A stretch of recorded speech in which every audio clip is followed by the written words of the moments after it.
Hey everyone, welcome back to Data Donuts. My name is Aaron. I'm here today with my friend and colleague Nathan Pellegrin. Today we're going to talk about advanced predictive modeling, prescriptive analytics, and how they've been applied in higher education. But before we get to that, I would like Nathan to tell us a little bit about himself. Well, hi, Aaron. It's good to be here with you. A little bit about myself. I've been working in education for 25 years. A lot with data. I really started out on kind of like the IT side with developing databases for assessment, proctoring assessments, and tutoring, doing a fair amount of tutoring. I tried substitute teaching too, and then realized that my strong suit is data. My far background is in philosophy, but I quickly moved into the practical area of statistics to support the programs I was working in. And that led to more research. So I've worked in the community colleges for about like 12 years now, and doing various things: systems analysis, database development, integration, lots of evaluation for supporting programs, program review, a variety of institutional research supports. And so now I'm Director of Research and Planning, currently at Merritt College, and having a fun time in this online environment. Challenge. Excellent, excellent. So we'll just jump right into the interview, and I'll start with the first question.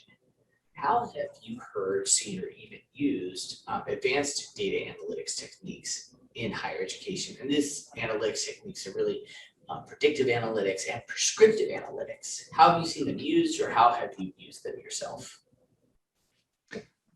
Well, I've used a variety of regression methods, I think, over the years. It both in terms of trying to predict and trying to look for where the most information-rich groups are within data. Of course, when we use regression, we're thinking of prediction and predictive modeling. I've used it a few times for that. I think forecast. I've used quantile regression for forecasting enrollment levels, which is very effective. I've come to find out. And probit regression too, for modeling, like when you have the small clusters of counts, those are effective for predictive. But for regression, more often I've used it for really exploring data. When you understand the relationship of the parameters to picking up on signals or information in the data, then it becomes fun and efficient, highly efficient, to utilize regression for that purpose. So I've used that a lot on my own side in first working with the data set. Most definitely. And I think you and I have had a lot of conversation related to data science, and then also some quantum computing, and then also machine learning. And so it goes to my next question is, do you see data science and machine learning strategies emerging in higher education? Oh, definitely. I mean, it's moving very quickly. I mean, just with the products that we get exposed to. I mean, what was it? Civitas came out like 8 years ago or so, and their product has really evolved. Hopefully, they're still around. But I really admired their product, though I've never used it. But Ocelot, Ocelot's a very great product. It's using strong AI methods. I mean, not strong AI as in like consciousness. I mean, they're using deep learning, I think. But those chatbot technologies are, I think, poised to take over a lot more in higher education, or in education in general. And there's other methods too, I think, that we're already seeing the effect of in higher education is changing our organization in terms of automated assistants and in Office 365. More and more there's integration of AI technologies. Yeah. Excellent. No, it makes me even think about those insights when, well, maybe they're not big time machine learning, but like things like insight where it says you utilized your email during these points in times. And when it tells me this, maybe you should take a Yes. break or you need these mental rests. And then it gives you some different resources. And while those are maybe not advanced analytics, but they give you some almost if this, then that type of scenario. Right. It's like a decision tree based on your sets of behavior over time. And I also see that maybe as we start looking at what I call beyond big data, like mega data, that's going to find its way into our system, and we see these huge like oceans of data inside of our institutions, and then probably outside of our institutions, and trying to merge that data to see how it's affecting this whole student experience. But with that said, as leaders start looking at different tools such as the AI chatbots, these big data learning systems, integrated systems, enterprise predictive modeling systems, what should they take into consideration? And when they're starting to not just identify them, but then use them. Well, I think it's it. This is where lots of planning and comes into play, and it's on one hand it's a lot like IT project development in trying to identify and work backwards from the requirements, from what the need is, to identify what are the necessary steps and adoption, and it takes a lot of time to sort through and support that critical discovery phase of getting clear about what the need is and being very specific and assessing the product capabilities.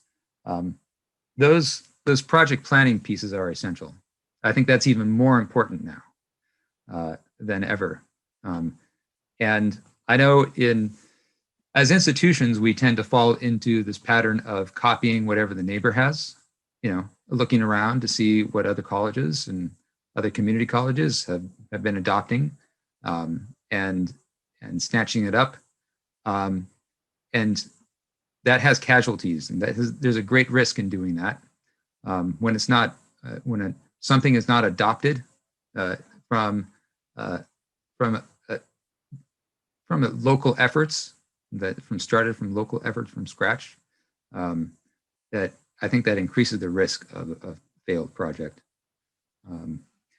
But I think for researchers, so on the planning side and institutional like leadership side, I think that is a necessity. That kind of like technology planning is more and more in demand and more important. It's which I think would come really out of a kind of a business school training, right? I mean, these are kinds of skills and thinking about organizational change and strategically, that kind of adaptive management and leadership. That is, I think, where business schools are really can weigh in as contributing to kind of the skill set that is needed.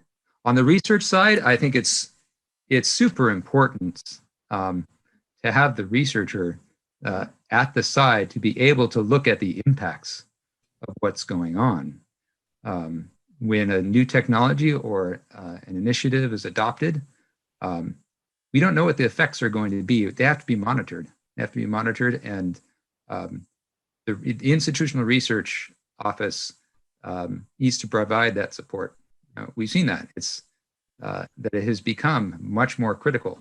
Just within the last 10 years, we've seen that emphasis, especially with the adoption of the guided pathways framework, where equity is such a focus. To make it not just in terms of the big goals and the institutional effectiveness framework of identifying what the big five might be in terms of transfer and and look for disproportionate impact. Those are important, but looking at really the small scale too, looking at individual departments, individual units within the college, and how their adoption of a new technology or lack thereof is impacting their work. And so it becomes a mix of business analysis and the needed data analysis for supporting the kind of inference and planning that's needed. Definitely. I think you really touched on a lot of key points, especially, identifying the need, what we're trying to get to that end game, and coming together with succinct and logical steps to get there, and in a way where everyone can adopt and adapt, not just at the high scale of an organization, but maybe at the unitary level scales where that they can operate within their parameters and help facilitate change. And maybe they're smaller, like a course, a program, but it may lead up into the major outcomes of an organization. So that's really cool how you've kind of just deconstructed that, how it comes really back together, and how it requires us to work together as a whole. So yeah, and I think to your point, you mentioned earlier about utilizing the huge data. That's I can't agree with you more. And that's one thing that we're at a disadvantage of in working at individual institutions, in that we don't have access to readily to each other's data without a lot of structure. Whereas companies, they have access to a large pool of data that they can pull from across their own clients and purchase from competitors and other companies that specialize in that. I think that's a really good point, especially when we think about that as how, especially with two-year college students, especially like an area where you live and I live, where there's multiple colleges, where students, if they're unable to get a class at say your college, Eric College, let's go right across the way to Berkeley City. That's one of your colleges in your district, and pick up that class there. And if you're not aware of that, or say if they go down the way to San Jose or go really far online to Coastline, I think those are the things that we don't capture other than the experience, or if they transfer the units back. Outside of that, we really don't know those almost linked experiences and how that's influenced their behavior and outcomes. And then one of the things that we're looking at with a couple other outfits is what's happening outside of the walls of the college that we have control of, and really looking at the sheer masses of data that's being produced around the institution or around the student's life that can experience that 95% of their life outside of the 5% that they're spending in school. And really thinking about what's the whole student experience, because what we look at currently is what's within our walls students experience, but what's their whole life experience through the learning journey, and trying to see, can there be intervention system supports that can help them in that aspect, which may in turn impact the long-term outcome achievement. So it's really when we look at mega data, like I look at like the universe of data around a student, and how is that captured? How is that utilized? How is that, because even if you have it, how do we make that meaningful? And so, because you can create this mega like machine learning model, but it's like so overfit that the room isn't even big enough to hold all those data variables. You know what I mean? Like, to see how so really trying to not overfit your model, but then do it in a way where you have something you can leverage. So it's always a balancing and a learning act, as you and I both know. So it's fun, and we'll make it through. Like I said, a decade from now, we'll probably have this conversation again and see where we are. To follow up on your comment about like the data that wraps around and it's become so pervasive in the students' lives that we know it because it's pervasive in our own life, of what we have on our wrist and or ring, or your phone, with constantly social media, and utilizing all of these different sources in ways. Institutions are beginning to figure that out. I think private institutions were, I think this is where they really took off, like a few decades ago, utilizing the online environment for recruitment and delivery content. But social media, like I've seen institutions that they utilize the social media in ways that you're describing. They figure out how to support students in developing their career options through the use of integration of LinkedIn and Indeed, and they build that as a foundation. That's just one small example, I think, of what you're describing. It's interesting, like right now, one of the things we're doing as sidebar to our interview, but it's still important to the conversation, is we're not just looking at, similar to your school, not just looking at Google Analytics and what's happening on the website, but interaction. Like we have 26 different behavioral interactions outside of the college that we can capture, that we're measuring and saying, what's that doing to our interest rate, like not interest rate, like financial interest, but interest in the college, engagement, things of that magnitude.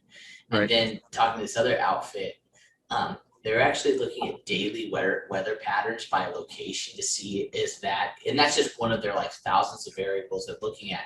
Does that influence, say if it was like raining all day, like is that going to influence the students? So say if you have face-to-face and their transportation isn't great, they typically ride their bike. If you have varying weather patterns, is that going to inhibit or hinder or support how they're going to interact with the college and get that in, right? And sort of like, or replace that snowstorms, tornadoes, whatever it may be. And so really thinking about what things like how far is the distance from campus, how far is what's like the different social economic aspects occurring within zip code in association with the student that could potentially influence that. I mean, think about just traffic. If you and I had to drive to a campus and we knew traffic was like an hour and a half to then sit in a 3.5 hour class or sit into a 25-minute training session, the probability that I'm going to sit 2 hours of traffic for a 25-minute training session is fairly low, you Right. know, but, and how do you do that? And, you know, and how do you use those external variables to influence your scheduling and planning? So it's just a lot of cool data that's beyond our scope currently, but I think that we can start bringing into the planning conversation. Absolutely. Yes. So most definitely. So we're going to jump into our bonus questions, which the first one is data. I've heard it say like 1,000 different ways. I've heard data, data. There's no wrong way to say it. But how do you say it? I usually say data. Data with the A. Data is common as well. I think it might depend on the other words I'm using in the sentence, where data is, but data is the most common. Cool. And the second question is, what's your favorite type of donut? Favorite type of donut? Or favorite donut? I should have had a picture ready, because I think my favorite type of donut is give me one moment. Let me look this up. No problem. And so we've had a variety of different donuts. We've had people even say things that aren't donuts, and then like, but if I eat it in the morning, is it a donut? And so we had to have like a theoretical dialogue about that. So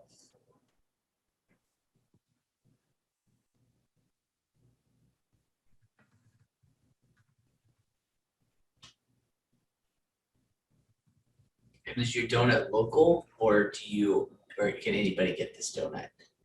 I am thinking. I'm thinking of a particular made donut that's produced in my neck of the woods.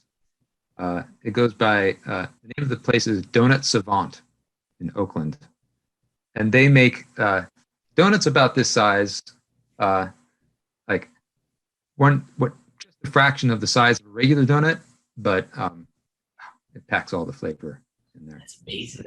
They're dainty little devils. So.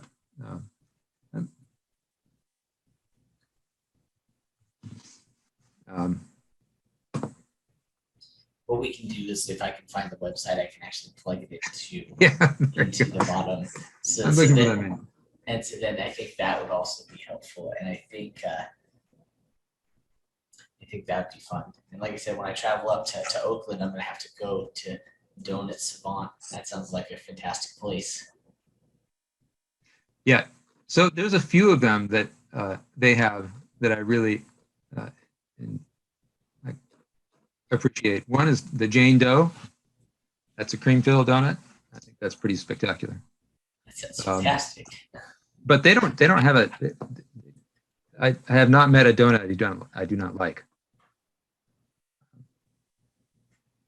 So Excellent. that's sampling. That's cool. I'm going to check that out. Well, cool. Well, thank you again, Nathan, for hanging out today, for chatting and sharing some insight. I look forward to my future conversations around the next step, quantum computing, data, science, and the like. So till we meet again, I hope you have a good rest of your week. And thank you, everybody, for watching the show. Please hit the subscribe Likewise, button. Aaron. Thank you.